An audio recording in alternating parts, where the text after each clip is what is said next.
तो first rule of frog eating क्या है? सबसे पहले ये जो ईट दैट फ्रॉग इस बुक का नाम है, तो फ्रॉग का मतलब ये है कि कि जो काम बहुत इंपॉर्टेंट काम होते हैं लेकिन हम उन्हें टालते रहते हैं, क्योंकि वो किसी भी काम को या किसी भी बिजनेस को बढ़ाने के लिए, किसी भी गोल को अचीव करने के लिए हमें कुछ काम करने पड़ते हैं कि जिन कामों से हमें रिजल्ट मिलता है। और अक्सर ये देखा जाता है कि जिन कामों से हमें रिजल्ट मिलता है वो काम थोड़े मुश्किल होते हैं, तो इसलिए हम उनको थोड़ा टालते रहते हैं किसी किसी दूसरे बहाने से, कि कोई जो आसान चीज़ें हैं उधर हम करते रहते हैं, लेकिन जो एक्शन लेना है, जिस चीज़ से हमें रिजल्ट आएंगे, उसको हम अच्छी तरह से उन कामों पर अपना ध्यान नहीं दे पाते। तो उसी को कहते हैं प्रोक्रास्टिनेशन, कि हम टालते रहते हैं। और हम बात कर रहे थे कि फ्रॉग का यह मतलब क्या है। फ्रॉग का मतलब वही है कि जो काम हमें बहुत अच्छा रिजल्ट देगा लेकिन हम उसे, जैसे खाने, ईटिंग दैट फ्रॉग का मतलब यही है कि कुछ भी ऐसी बुरी चीज़ जो हम समझते हैं कि फ्रॉग को खाने की तरह, कि कोई कुछ काम ऐसा काम होता है लेकिन उसका रिजल्ट बहुत अच्छा आना है, तो हम उसको अवॉइड करने की कोशिश करते रहते हैं। उसको कहते हैं प्रोक्रास्टिनेशन। तो इसमें यही बताया गया है कि जो ऐसा काम हम टाल रहे हैं उसको हम कैसे करें। इस बुक का यही मेन मकसद है। तो सबसे पहला ये इन्होंने रूल बताया, first rule, if you have to eat 2 frogs, अगर आपको दो काम आपके पास है करने वाले, है ना, तो ईट द अगलीस्ट वन फर्स्ट। तो सबसे पहले जो आपको काम मुश्किल लगता है, आपको पता है कि ये काम का बहुत ज़्यादा रिजल्ट मिलेगा, पर वो काम होता है, अक्सर ऐसा ही होता है, जिस काम का रिजल्ट मिलना है वो थोड़ा मुश्किल होता है, तो हम उस काम को, जो मुश्किल काम है जिससे रिजल्ट आना है, हम उसको अवॉइड करते रहते हैं। तो इसमें यही कहा गया, if you have to eat 2 frogs, eat the ugliest one first. तो पहले जिस काम का ज़्यादा रिजल्ट आएगा उस पे फोकस करो। जैसे बिजनेस में होता है कि लोगों से, नए लोगों से मिलना, इस चीज़ से सबसे ज़्यादा रिजल्ट आता है, तो हम उसी चीज़ को अवॉइड करते हैं कि नए लोगों को मिलने की अवॉइड करते हैं। हम यही कहते हैं कि मैं वीडियो देख रहा हूँ, मैं बुक पढ़ रहा हूँ, मैं नए नए ढंग सीख रहा हूँ कि कैसे इस बिज़नेस को बढ़ाया जाए, लेकिन जो रिज़ल्ट आना है वो आना है लोगों से मिलने से। तो इसमें यही है कि अगर if have to eat 2 frogs, eat the ugliest one first. सबसे पहले जिस काम का सबसे ज़्यादा रिजल्ट आना है वो काम सबसे पहले निपटा दो, सुबह के सुबह। वेट ना करो, कोई बहाना ना लगाओ कि मैं 1 घंटे बाद, 2 घंटे बाद, लंच के बाद शाम को करूँगा, ऐसा। तो कोई बहाना ना लगाते हुए सबसे पहले जो सबसे मुश्किल काम है उसको एक बार सवेरे सवेरे, सुबह ही निपटा दो, तो फिर आपको बहुत अच्छा रिजल्ट मिलेगा। तो इसके बाद है कि second rule of frog eating.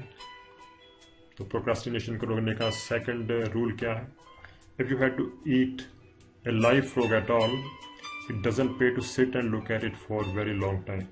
अगर आपको जिंदा मेंढक को खाना है, अगर आपको खाना तो पड़ेगा, अगर वहाँ बैठे बैठे उसको देखते रहोगे तो उसका कोई फ़ायदा होगा नहीं, क्योंकि आप जो भी मुश्किल काम है वो आपको अल्टीमेटली आपको ही करना है, तभी आपको रिजल्ट आएगा। तो जैसे आप टालते रहोगे तो आपको कोई रिजल्ट आएगा नहीं, अल्टीमेटली वो काम आपको ही करना पड़ेगा। तो सबसे अच्छा ये है कि ऐसा प्रोक्रास्टिनेशन की टालने की बजाय उस काम को एट वंस, उसी टाइम कर दिया जाए। तो ये if you have to eat frog life at all, it doesn't pay to sit, वहाँ पर बैठ के सोचते रहने से, ऐसे प्लान बनाते रहने से, कि ड्रीम, विजुअलाइजेशन, ये सब चीज़ें। तो जो असली रिजल्ट जो आना है वो एक्शन से आना है, तो एक्शन लो। तो जैसे मैंने बताया, इस बुक में 21 चैप्टर्स हैं। अभी हम इस वीडियो में सिर्फ फर्स्ट चैप्टर की बात कर रहे हैं। तो फर्स्ट चैप्टर का नाम है सेट द टेबल। तो इसमें बताया गया कि clarity is the most important concept in personal productivity. तो आपकी प्रोडक्टिविटी में आपको क्लैरिटी कि आप क्या चाहते क्या हो, जब तक आपको ये क्लियर नहीं है। आपने देखा कई लोग बिजनेस में वगैरह करते रहते हैं, लेकिन उनको कुछ 2, 3, 4, 5 साल तक भी वो कहीं नहीं पहुंचते, क्योंकि उनको क्लैरिटी नहीं होती कि एग्जैक्टली मैं क्या चाहता हूँ, मेरा क्या गोल है। तो क्लैरिटी नहीं होती कि कहाँ जाना है, तो फिर रिजल्ट क्या मिलेगा। There is a great rule for success. क्या रूल है वो? Think on paper. तो थिंक ऑन पेपर का मतलब है कि जो भी आपको आइडियाज आते हैं वो आप लिख लो। तो मतलब प्लानिंग, थिंक ऑन पेपर का मतलब अच्छी तरह से प्लानिंग बैठ के अच्छी तरह से लिखो, तो उसको कहते हैं थिंक ऑन पेपर। तो ये बहुत अच्छा रूल है कि जो भी आपने करना है उसके बारे में पहले प्लानिंग करो अच्छी तरह से, फिर उसके बाद करो। तो इसमें अब गोल सेटिंग बताया गया। गोल सेटिंग के सात स्टेप्स हैं। फर्स्ट स्टेप है decide exactly what you want. जैसे मैंने अभी कहा कि आपको क्लैरिटी होनी चाहिए कि आप क्या चाहते हो। गोल सेटिंग में फर्स्ट स्टेप है कि decide exactly what you want. को बिल्कुल क्लियर होना चाहिए कि मैं क्या चाहता हूँ, और उसको लिख लो अच्छी तरह से, ताकि आप उसको लिख लो ताकि आप बाद में 1 महीने 2 महीने 6 महीने साल बाद आप मुकरना जाओ, कहोगे नहीं, वो जब कोई चीज़ आपको अचीव नहीं होगी तो आप कहोगे नहीं, मैंने तो ऐसा सोचा ही नहीं था, मैंने तो करना ही नहीं था, अगर हो जाता तो हो जाता।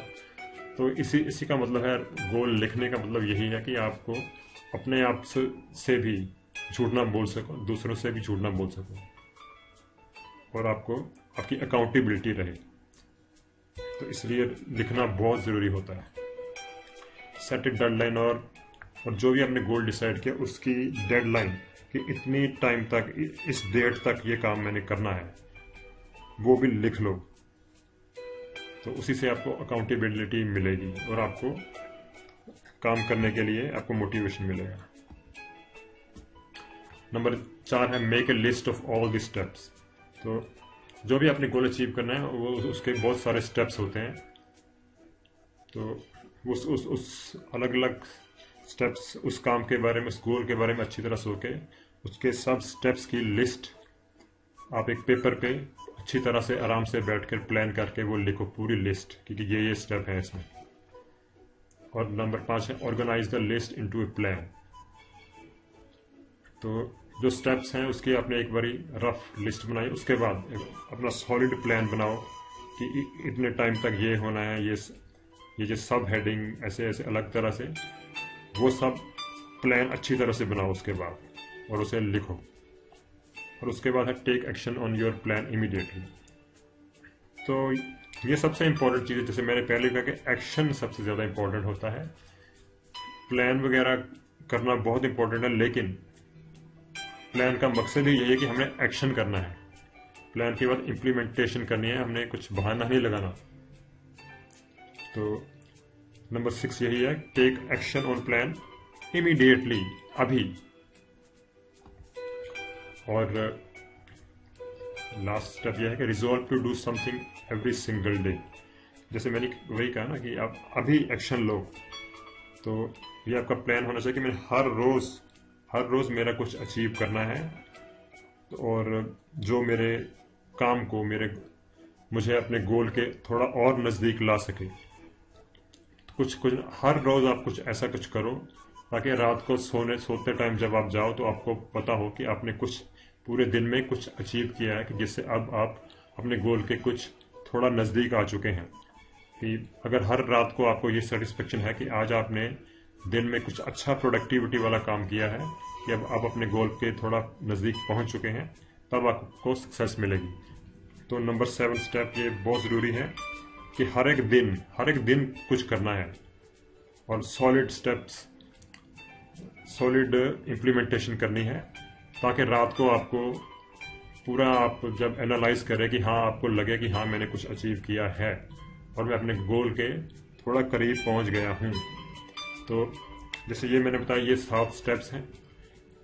इसको एक बार अच्छी तरह समझो, अगर नहीं समझो तो दोबारा आप वीडियो को देखो, और फिर जो भी आपका गोल है, किसी तरह बिजनेस गोल है, पढ़ाई में गोल है, जॉब, जिस अलग अलग चीज़ों में आपका जो भी गोल है, यही स्टेप अप्लाई होंगे। तो ये स्टेप आप अप्लाई करो तो फिर आप देखोगे कि इससे कुछ आपको रियली फ़र्क पड़ेगा। जैसे मैंने कहा कि ये बुक बहुत इफ़ेक्टिव बुक है। तो इसका अब ये फर्स्ट चैप्टर ही आप इसको अच्छी तरह से समझो, क्योंकि आगे आगे जाने का कोई फ़ायदा नहीं है जब तक आपको बेसिक्स फंडामेंटल्स ही क्लियर नहीं है। तो जब आपको ये फर्स्ट चैप्टर अच्छी तरह से इसको बिल्कुल आपके मन में अच्छी तरह से क्लियर होगा, तो उसके बाद आप आगे आगे हम आगे बढ़ेंगे। तो अभी जो मैंने फर्स्ट चैप्टर को आपको बताया, इसको आप अच्छी तरह से इम्प्लीमेंट करें, फिर आप देखोगे रिजल्ट आता है। इसके बाद चलो मैं आपको अब थैंक यू करता हूँ, और अगले वीडियो में मैं सेकंड चैप्टर की को डिस्कस करेंगे। Thank you very much.